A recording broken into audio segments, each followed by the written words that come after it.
আজকে হঠাৎ করে একটা কথা মনে পড়ে গেল। আজ থেকে অনেক দিন আগে আমার বড় আপুর কাছে একটা কথা শেয়ার করছিলাম। বড় আপুর কাছে শেয়ার করার পরে বড় আপু আমার একটা কথা তার উত্তরে দিছিল, যারা পাগল, বুঝোস না কেন?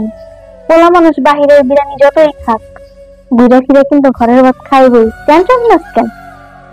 আমার মা চাচিরা সংসার করাইতেছে না, তো তোর সমস্যা কই? তুই তো সবেমাত্র কয়দিন এলো, ধৈর্য হারাইলাস কেন? আর মেয়েদের জীবনে কয়বার বিয়ে হয়? হ্যাঁ, মেয়েদের জীবনে একবারই বিয়ে হয়। আমি 5 বছর কাটাই লেতে পারলে তুই কেন পারবি না? ধৈর্য ধর, সবকিছু ঠিক হয়ে যাব।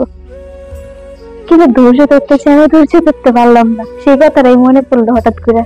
সে আগে নিজের সান্ত্বনা দিতাম, বাহিরের বিরিয়ানি যতই খাস, ঘরের ভাত গৃহস্থীরা খাইতেই হইব। কিন্তু আমার সান্ত্বনা